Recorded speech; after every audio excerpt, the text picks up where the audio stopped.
Hello बच्चों, study class में स्वागत है। आज हम मॉर्निंग शिफ्ट के बच्चों का पेपर देखेंगे साइंस का, और कुछ एनालिटिक्स आपको बताऊंगा जिसमें हेल्प मिलेगा जो इवनिंग शिफ्ट के बच्चे।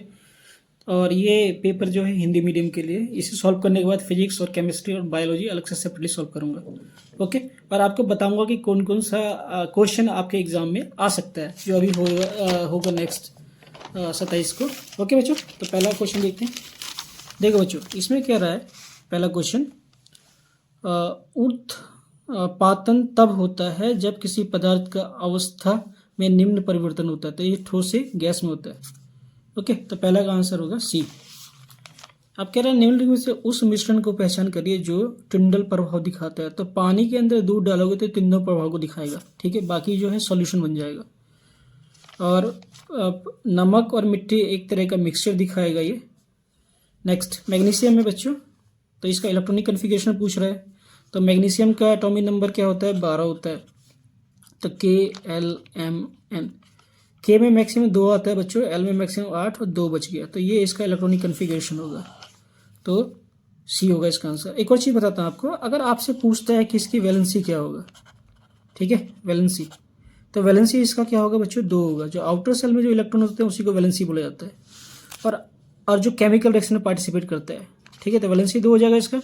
और वैलेंस पूछेगा आपसे तो वैलेंस भी इसका क्या होगा? 2 ही होगा, याद रखना, वैलेंस भी 2 होगा। जो आउटर सेल में जो इलेक्ट्रॉन्स होता है उसे कहते हैं वैलेंस, और जो आउटर सेल्स में इलेक्ट्रॉन्स होता है और केमिकल रिएक्शन में पार्टिसिपेट करता है, ठीक है, तो उसे हम वैलेंसी कहते हैं। ध्यान रखना बच्चों, आइसोबार और आइसोटॉप्स में क्वेश्चन नहीं आया है, तो इवनिंग शिफ्ट वालों का जो पेपर होगा 27 को उसमें जरूर देगा, तो उसके लिए तैयार रहना आप, ठीक है। नेक्स्ट, कोशिका की खोज सबसे पहले किसने की थी? तो रॉबर्ट हुक ने किया था। ओके, खोज नहीं किया था, क्वेश्चन गलत लिखा हुआ है, उसने सबसे पहले ये टर्म यूज किया था। ओके, तो ये क्वेश्चन का स्टेटमेंट गलत लिखा है बच्चों।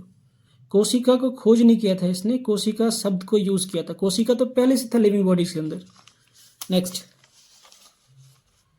इसमें कह रहा है जब मानव गाल की कोशिका की स्लाइड तैयार की जाती है और सूक्ष्मदर्शी द्वारा देखी जाती है, तो प्रत्येक कोशिका के केंद्र के पास एक गहरे रंग का गोलाकार व अंडाकार बिंदु जैसी संरचना देखी जाती है, ठीक है। तो इसे क्या कहते हैं बच्चों? ये केंद्रक होता है, हमेशा जो बीच में देखी जाती है गोल टाइप का या ओवल टाइप का, केंद्रक कहते हैं इसको। नेक्स्ट क्वेश्चन,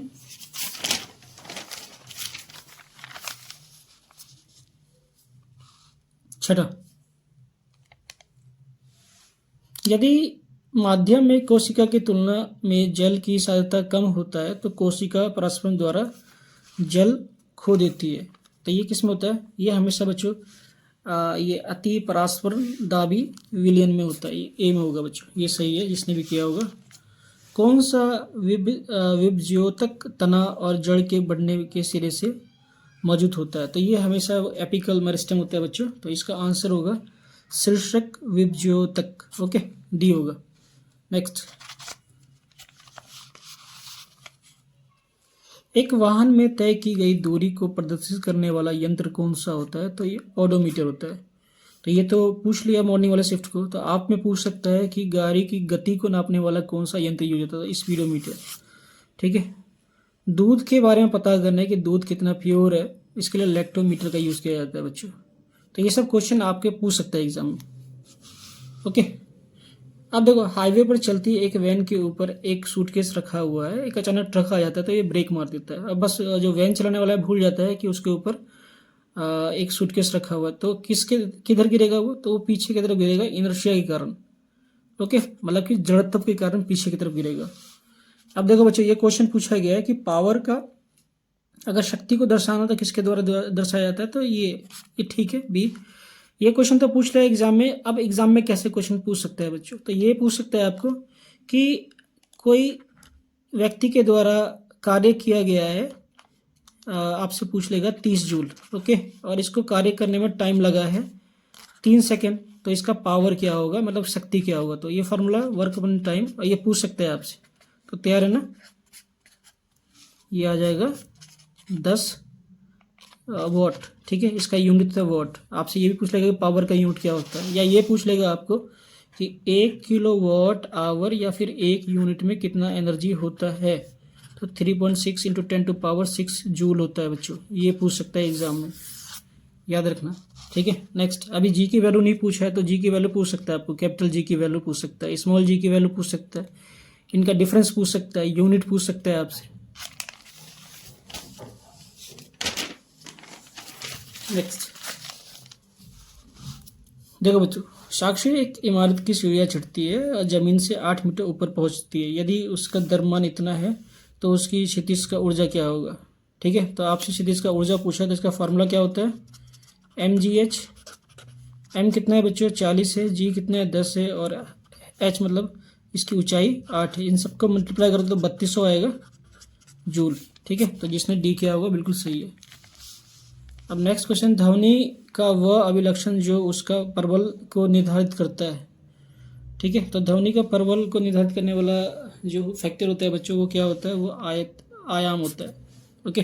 नेक्स्ट, डॉक्टर किसी के दिल का या फेफड़ों का ध्वनि किस यंत्र के द्वारा सुनता है, तो बच्चों ये स्टेथोस्कोप के द्वारा सुनता है। ओके, तो ये तो पूछ लिया आप एग्जाम में।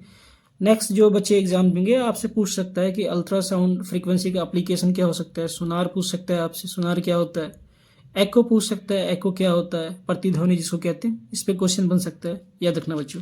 नेक्स्ट, निम्नलिखित में से कौन सी मछली प्रजाति मिश्रित मछली संवर्धन के में स्तर से अपना भोजन करती है, तो ये कटला फिश करता है। ओके। नेक्स्ट, इसमें कह रहा है कि निम्नलिखित में से कौन सा कथन मधुमक्खी पालन के लिए छावनी नहीं है, कौन सा सही नहीं है।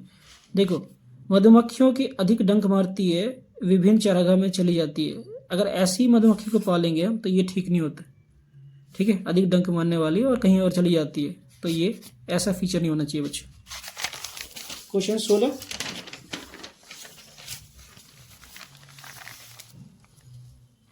कौन सी कृषि संबंधी विशेषताएं चारा फसलों के लिए अच्छी मानी जाती है, तो लंबाई और सघन संघाई वाला।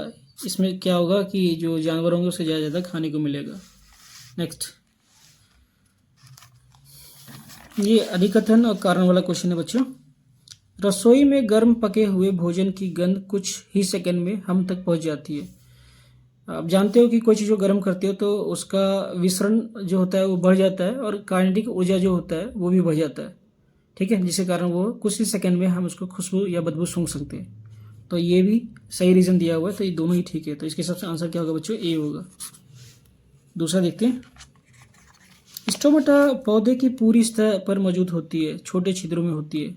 ये बात ठीक नहीं है बच्चों, स्टोमेटा सिर्फ पत्तों में होता है और कहीं नहीं होता, ठीक है। तो ये बात गलत दिया हुआ है। और स्टोमेटा पौधे के गैसीय विनियम और वाष्णोत्तर में मदद करती है, ये बात बिल्कुल ठीक दिया हुआ है इसके बारे में, ट्रांसपिरेशन में हेल्प करती है। ये गलत है, ये सही है। ओके, तो इसके हिसाब से आंसर होगा इसका डी। नेक्स्ट, 19 क्वेश्चन, जब किसी वस्तु पर लगने वाला कुल बल शून्य होता है तो उस पर लगने वाले बल को संतुलित बल कहते हैं। ये बात ठीक दिया हुआ है बच्चों। जब असंतुलित बल किसी गतिशील वस्तु पर कार्य करती है तो उसमें त्वरण में परिवर्तन हो जाता है, ये भी बात ठीक है, मगर ये इसका सही कारण नहीं दे रहा है। बात तो दोनों ठीक है, तो इसके हिसाब से हमारा उत्तर क्या हो जाएगा, बी हो जाएगा। इसका 19 का आंसर बी हो जाएगा। ओके। नेक्स्ट,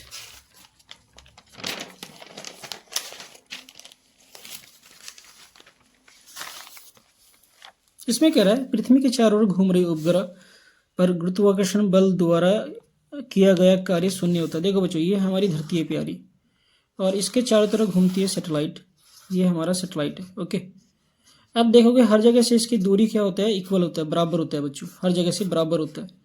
तो इसके कारण क्या होता है कि इसका पोटेंशियल डिफरेंस क्या होता है, जीरो होता है। अगर यहाँ से यहाँ तक जाएगा तो दूरी एक है तो एनर्जी सेम ही आता है, तो ये क्या जीरो निकलता है। तो ये बात ठीक दे रखा है पहला। नेक्स्ट कह रहा है पृथ्वी से अंतरिक्ष में भेजा गया उपग्रह कुछ समय के लिए पृथ्वी के चारों ओर एक कक्षा में घूमता है और फिर कक्षा बदल सकता है। ये कभी नहीं होता है बच्चों, क्योंकि ग्रेविटेशनल फोर्स जो होता है, गुरुत्वाकर्षण बल, उसको हमेशा कक्षा में बांध के रखता है।